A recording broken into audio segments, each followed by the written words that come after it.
It's my great honor to give this talk about enhanced ebooks and early language learning. So I'm going to share some findings of my eye tracking study and to validate or to demo how this type of physiological data will be useful for our understanding towards early language learning and literacy development. Okay.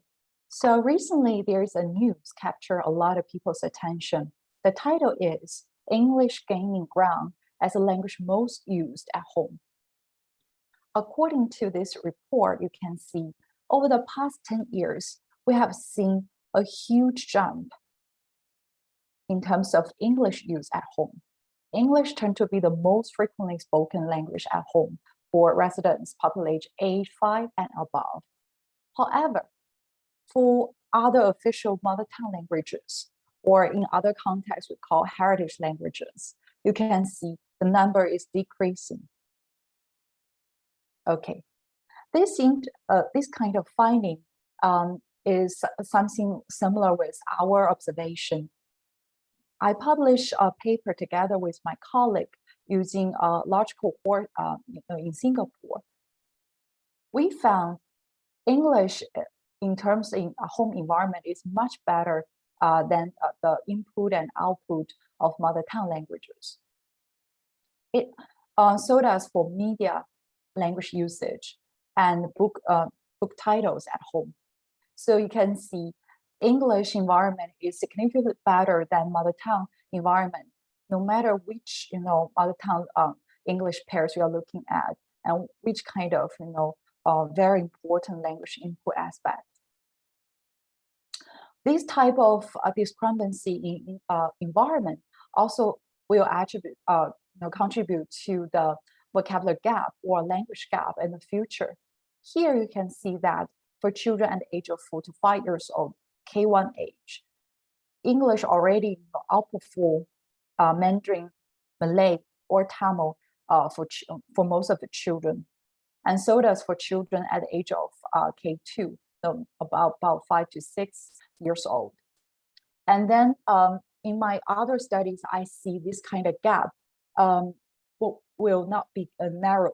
Actually, this kind of gap is very consistent over years. So you can see as early as 4 or 5 years old, you can see a huge, significant language proficiency gap between children's English and mother tongue languages in our context.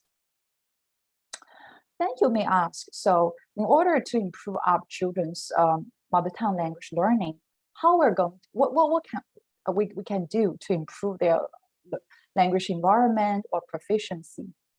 Here I summarize external factors and internal factors which will contribute to children's early language development. You can see in generally we have a lot of environmental factors like language input at home, literacy environment, SES. We also have a lot of school factors like teacher qualification, school curriculum, and peer relationship. Internally, we have a lot of cognitive factors like analytical reasonability, executive function, and other biomarkers like age, gender, etc. Today, I would like to draw our attention to one of the very important factor, literacy environment, which we can do something upon for children's language learning. Okay, we can operationalize home literacy environment in different ways. According to some studies, home literacy environments can be decomposed in the following 4 aspects. It refers to number of children's children's book at home, frequency of share book reading at home, maternal familiarity with children's books, and lastly, maternal familiarity with adult fiction. Book reading, according to some meta-analysis, has been found very useful to promote children's language learning. Actually, early book reading has a very consistent contribution to children's long-term development. There are about 8% of individual differences in the future language and reading comprehension can be related to children's early book exposure. About 12% of individual differences of children's oral language performance can also be related to their early reading experience. The benefits of book reading can be argued from two perspectives. The first perspective is about content per se. Preschoolers' books has been found contain 5 times more difficult words than normal conversations.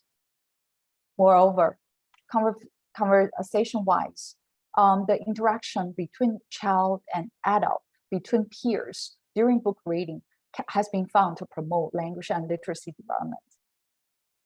Here, I demo some examples. According to one of my studies, I found that teachers' questions during shared book reading can show different effects on children's language performance.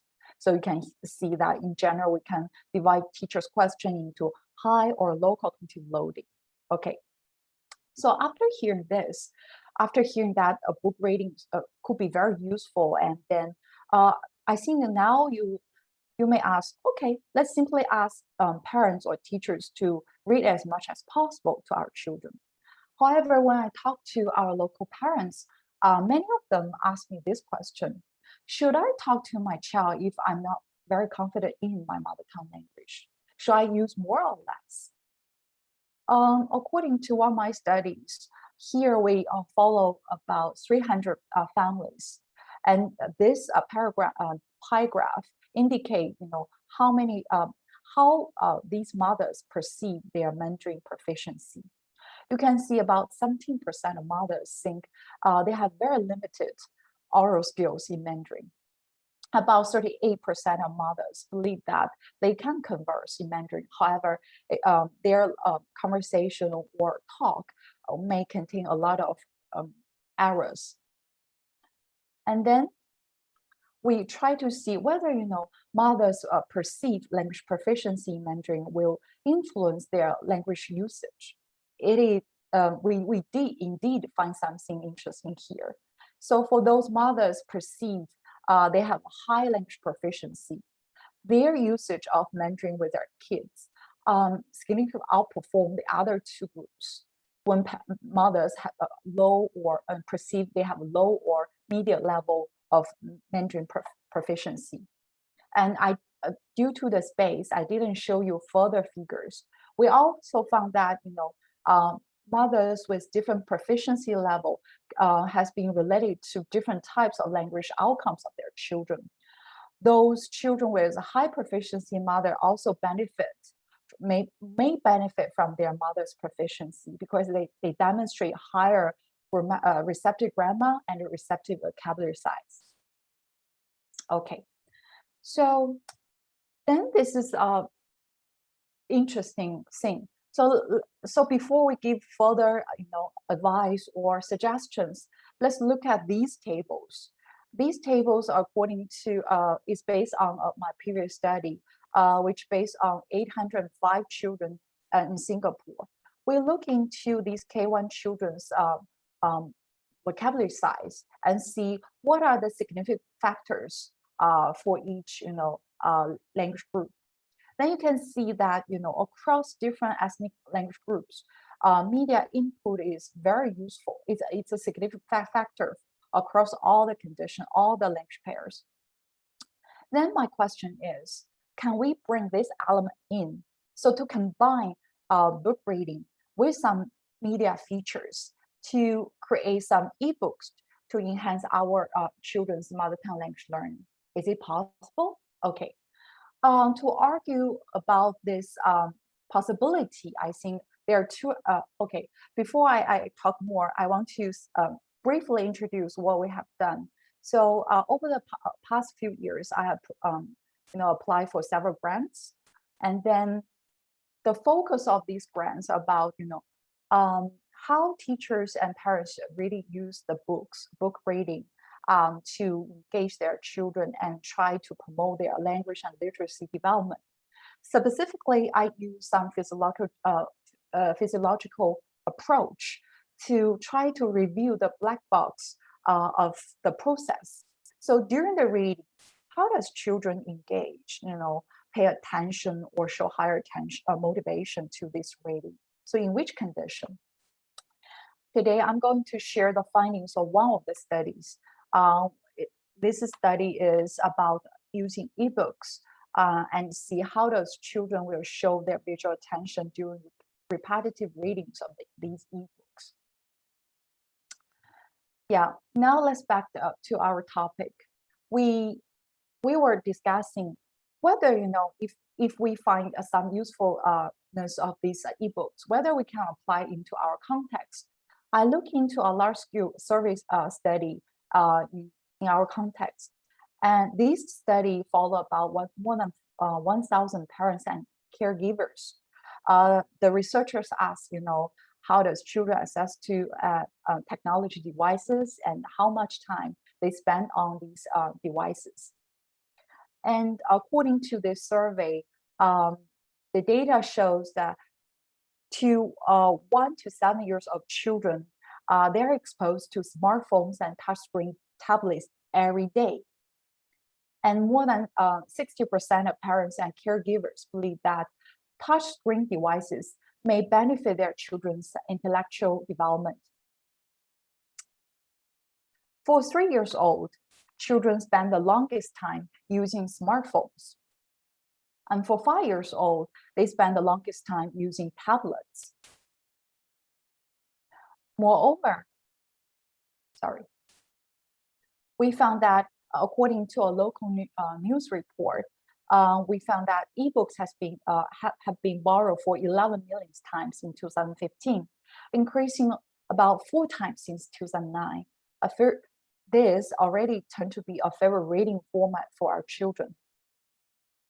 Okay, so the previous slide demonstrated that if we can find some usefulness of eBooks, maybe it will be good or easier to translate this kind of findings or results into our daily practice. And the next question I want to ask is, throughout our literature, whether there is some evidence to show that eBooks can be useful for early language and literacy development. Here I report some studies from Netherlands, the Dutch group. Some studies indicate that eBooks is very promising for child second language learners or bilingual learners because these children really have less language knowledge, therefore needs extra information to digest the plots and to learn new words and grammar. Such kind of observation has been guided with this theory called Multimedia theory. There are 3 subcomponents of this theory. First of all, this theory indicates that if our design, the reading materials in our case, can engage children's both, different channels, ears and eyes, then it can give children richer information to process the upcoming information. So, really raise the success of their comprehension. Secondly, given the very limited capacity of the working memory, we should well design these materials to reduce the cognitive loads for our children. So if you using this kind of features, potentially we can really guide our children's, attention, or also help them to remember this information better. Lastly, it's about active processing, which indicate that learners are not very passive. They could be very active engaging in this kind of information processing. If this kind of e-design features can arouse their higher motivation, probably their processing could be more successfully.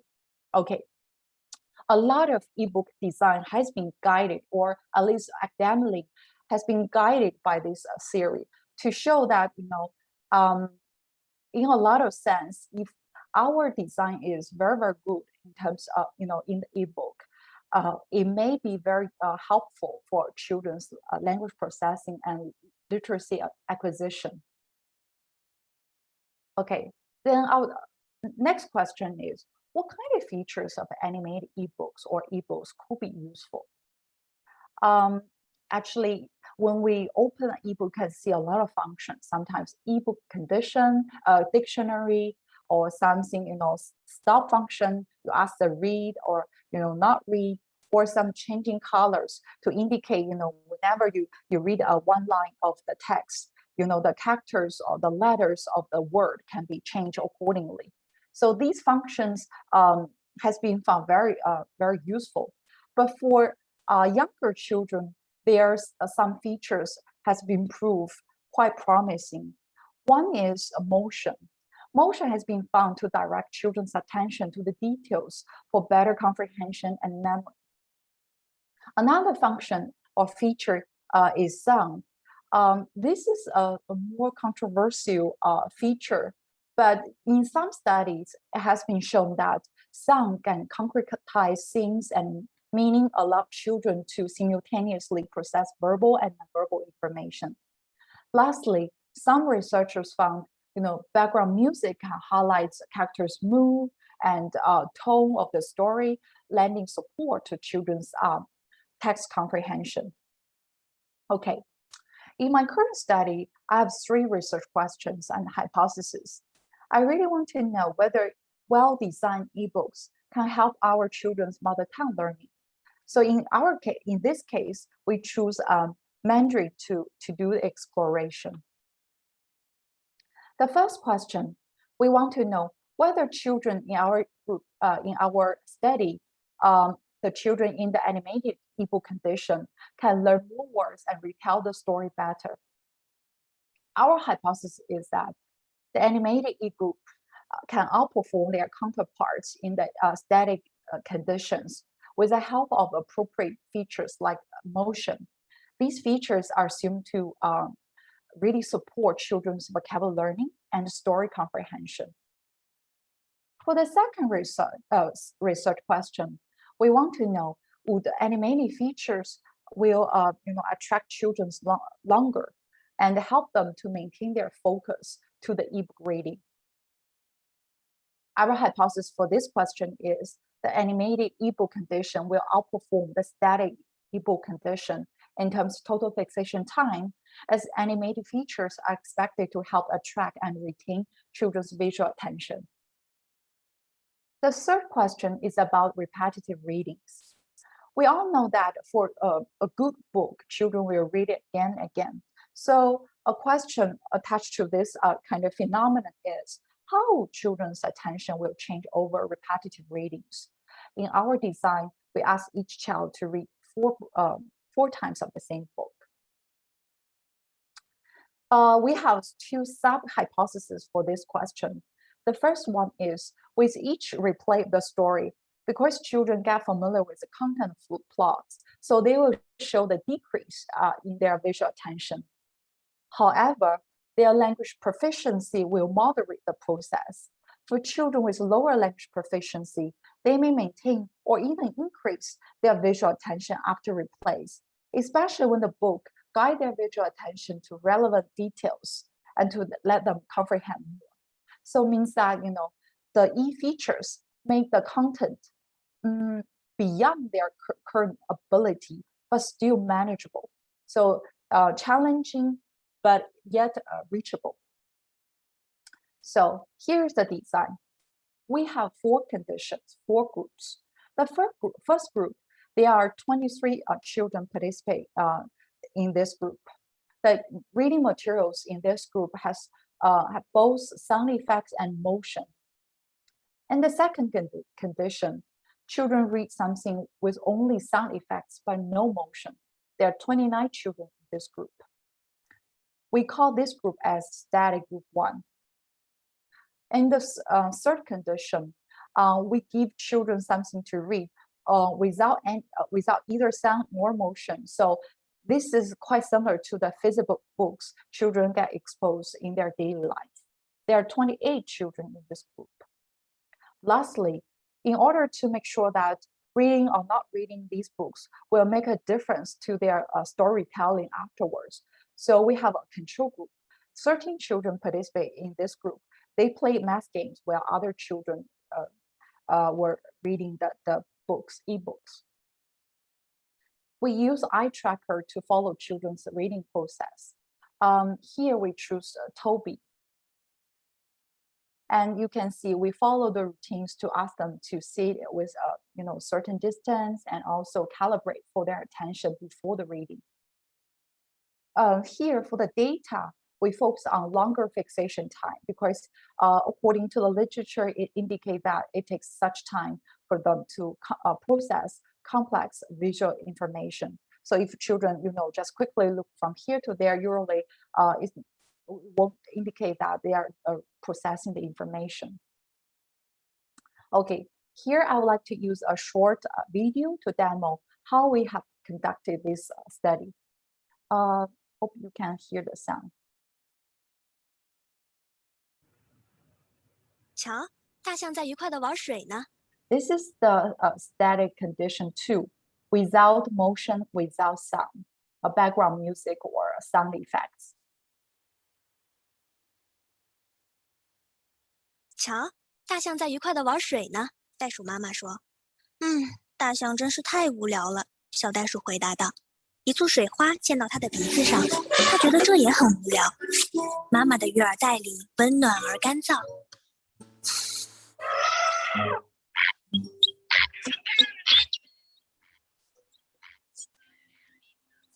小鸟在唱歌呢。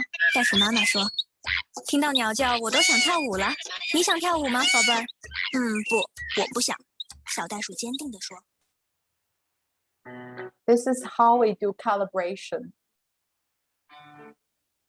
So you can see the dots that represent children's attention. So the eye tracker is here. So children won't barely notice that during the experiment.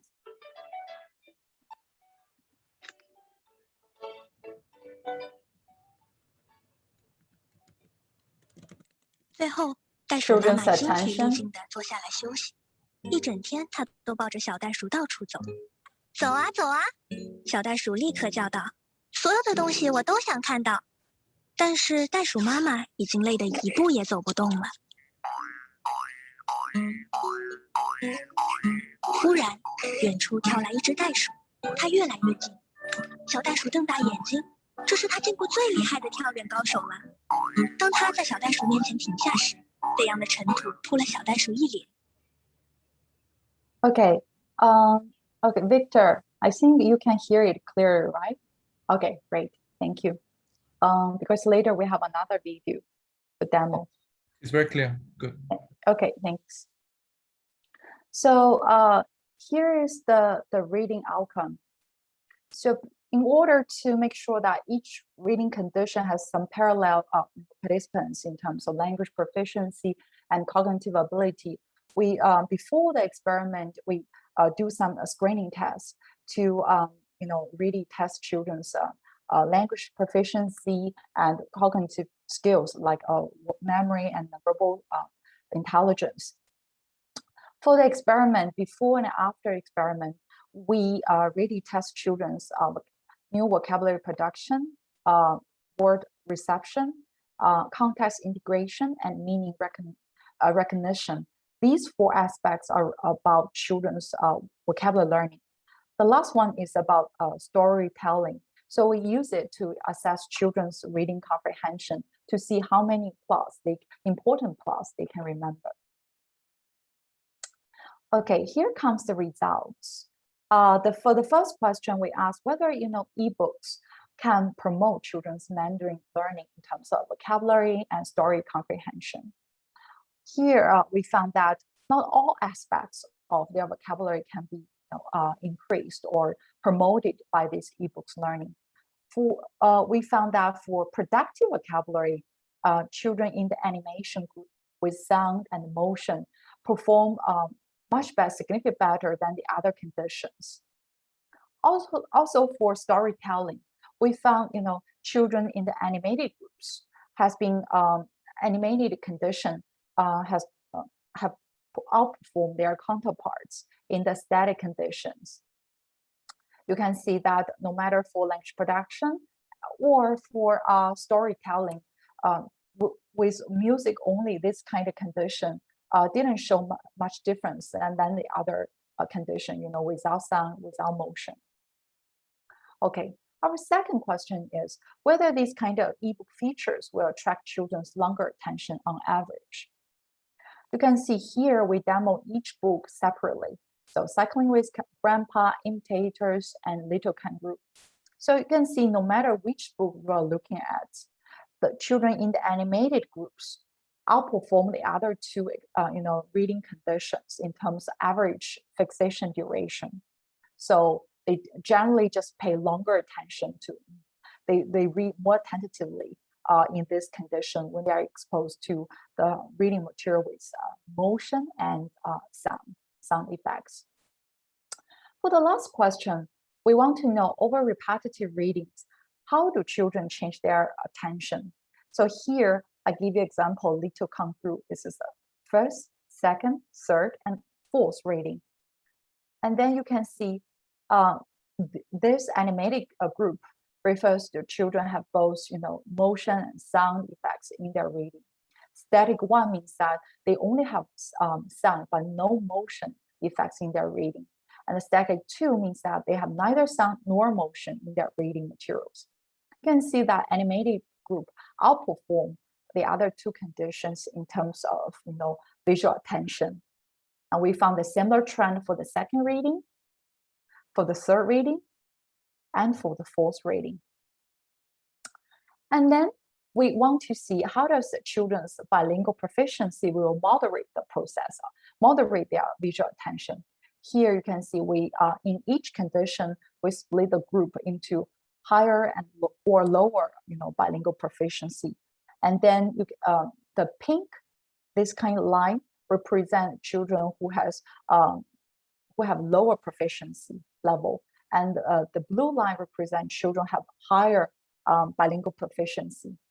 It is very interesting in general, children in the enhanced condition with both motion and sound outperform their counterparts in the other two static conditions. But here you see that children with higher or lower proficiency show different development trend of their visual attention along the way. Children with a higher bilingual proficiency outperform their counterparts in terms of visual attention. So indicate that they probably these type of features can really benefit this group high proficiency learners more at the very beginning. However, their visual attention decrease dramatically over time. However, for children with lower proficiency at the beginning, they didn't benefit as much as their higher proficient learners, these peers. However, they kind of maintain their visual attention across the level over the 4 repetitive readings. Means that this information, these kind of reading materials might be difficult for them, but they feel it's still quite engaging or very interesting for them to continually pay attention to. Okay, conclusion. The first conclusion we want to make is motion is critical in promoting children's new word learning. This is being in line with some other previous study. So I think this kind of observation has been identified in the Netherlands, in Israel, and also in Turkey so far. And also we found motion may promote the memory of complicated story plots. Lastly, compared to motion, we didn't find too much evidence to show that sound effects play a very beneficial role in children's Mandarin learning. Limitations and implications of this study. First of all, in each condition, we just have 30 about children. So in the future, if we have chance, we want to increase the sample size. And also we want to engage more mother tongue languages in such design. Another thing is we didn't follow these children longitudinally, so we don't know whether these kind of intervention effects will last for a very long period of time.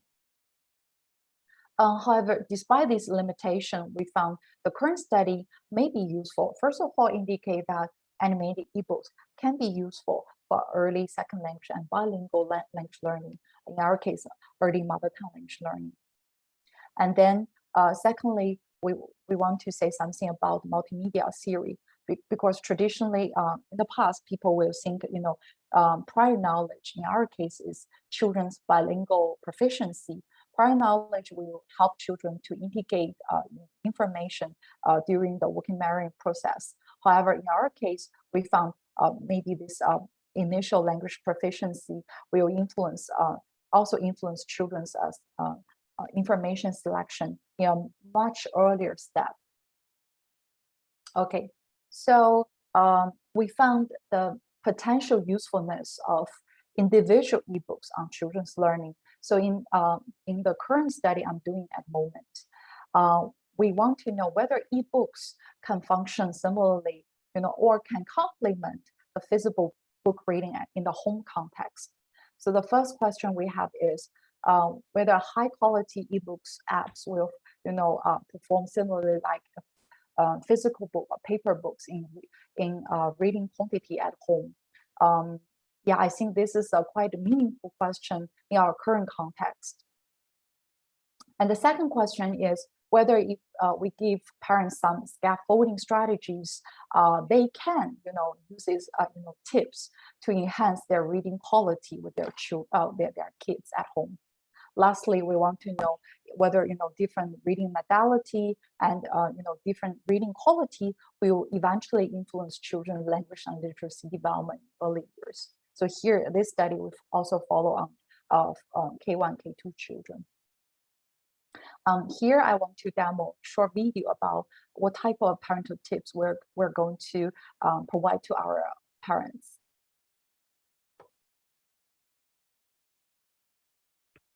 In this video, we will be looking at tips on how to select books for children according to their age, language difficulty, and book genres. Did you know a child's language development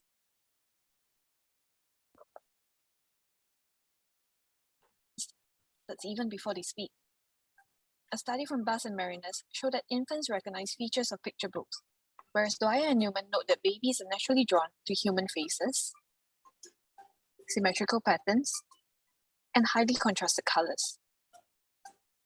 Parents should therefore prioritize books with these features when they're selecting books for 0 to 1-year-olds. When choosing books for toddlers, parents should look out for durable books with interactive features such as pull tabs and pop-up pages. Since toddlers enjoy engaging in object play, this will keep them engaged. A good example of these types of books includes Time for Bed, a durable book made out of board material with pull tabs. Apart from choosing books according to the age of a child, parents can also consider using the 5 fingers rule. To assess if a chosen book is suitable for a child, turn to a random page of the book and ask the child to read the page and hold up 1 finger for every word they do not know. If a child holds up 0 to 1 finger, the book is too easy. If they hold up 2 fingers, that is a good choice of book. If they hold up 3 fingers, the book is slightly difficult but still a good choice. 4 fingers, the book is challenging and the child needs help from an adult. If the child holds up 5 fingers, then the book is too difficult and you should pick another. Parents can also choose books based on genres. When reading with early readers, poetry is ideal because of its rhythm, repetition, and rhyme. These features help a child become more familiar with sounds and help them predict words and phrases. Let's take a look at an example. In the poem The Fat Cat, most of the sentences have 4 syllables. The word he is also repeated thrice. Last but not least, the words cat, fat, met, and hat all end with the at sound.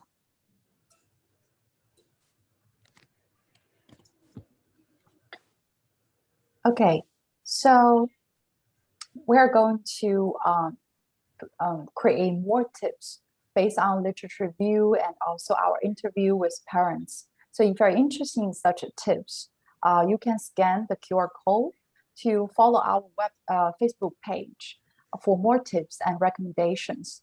Usually we'll share some videos and also text about these tips.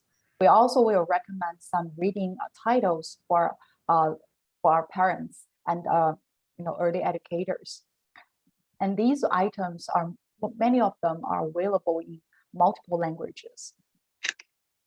And if you want to know more about our future projects and also our publications, you can scan these, these QR codes. I think Guy will share the links in our chat box, so you can, also click the link for the participation. Lastly, Dr. Victor Lin and I are doing a new project. We want to know how does SES and parenting style influence children's mobile use at home, and how does quantity and quality of such mobile input influence children's language, social, emotional, and brain development. So if you're interested in such study, please click this link. I think Guy will also share this link for your concern. Lastly, I want to thank a lot of collaborators and also my team for the data collection. And also, I want to thank a lot of organizations, great help for the data